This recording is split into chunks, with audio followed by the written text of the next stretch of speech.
Well, once I made the decision that to prepare for ordination, it was easy. Um, I I well, now wait a minute. Let me.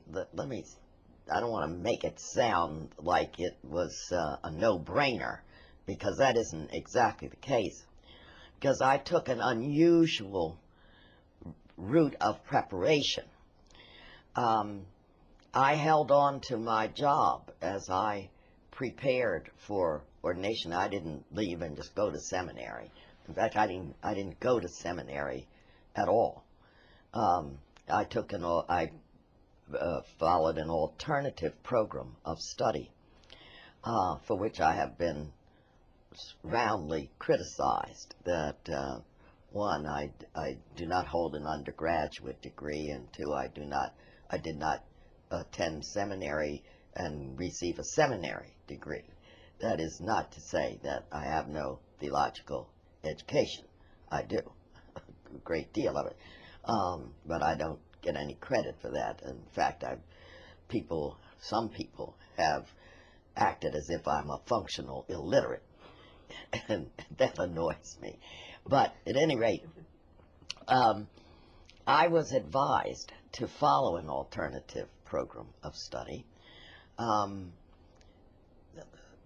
Said that not that you're not ready for seminary. We don't think seminary is ready for you. So I held on to my job, and I took courses hither, thither, and yon where I could find them, including some study in England. And even after I was ordained, I ran a consulting business from home. I worked part-time for the church, but I was doing what I felt called to do, and so it was not difficult to give up the salary and the perks, because I was doing what I felt I was put here to do, and that was my vocation. And so once I found my true vocation, it wasn't difficult to let other things go. What was the reaction of those closest to you? Your girlfriends grew up with you, your mother. How did they react? Well, my mother initially did not support women's ordination, and she was not very happy about the whole idea. Some of my closest friends were a little skeptical. Having known me, they weren't quite sure that this was the role for me. What kinds of things did they say to you? Well, they knew they had partied with me and partied hardy with me, and they weren't quite sure that I was serious, except that in retrospect, they remember that I said, well, no matter how late or how hard we partied on Saturday night, Barbara would always make us get up and go to church on Sunday. But as my ministry has unfolded, they have been more than supportive and encouraging. And your mentor, was it Reverend Washington? Father Washington, yes. Right. What was his reaction through all of this as you move forward with your... Well, as I said, we wrestled with this for quite a while, and together we explored my strengths, my weaknesses, my down-sittings and my uprisings, and all of the facets of my life. And finally, in one exhaustive session that we had that started about 7:30 in the evening in my den and ended about 2:30 in the morning with our standing praying together. And he said to me, "When shall we go to the bishop?" And I said, "I see no further reason to delay." And he said, "Neither do I." And from that day forward, I could not have found a more encouraging mentor and friend.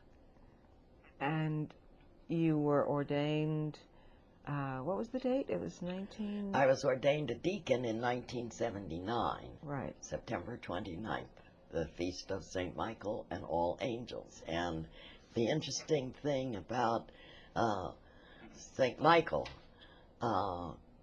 Michael the Archangel's symbol are scales, and the symbol for justice, scales. And so it seemed to me perfectly natural that I should be ordained on that day. I was priested a year later, in October of 1980, on St. Luke's Day. Now, you were still coming into a church hierarchy that wasn't exactly standing there with open arms. I mean, did you have a sense that, well, you know, now I can launch into beginning to really have more influence in changing this institution? No, it simply meant that I would work at what I had been doing in the church in a different role, but nonetheless intense, and the work still needed to be done. I was not going to be received as some new shining star. I said we were still slaves in Caesar's household, and so it wasn't a matter of did any of your supporters and friends say to you, you know, you're going to have to change now? I mean, you're going to have to really, you know, your personality, your radicalism, your this, that, and the other thing, you're really going to have to adjust to the church? Or was it more that the church was going to have to adjust to you? I think the latter was true. Nobody suggested that I should change, that I should change my personality or the issues that I was pursuing. That came later, when I unexpectedly became a bishop. People felt that I was blunt and that I needed to soften some of what I was saying, and that I ought to be less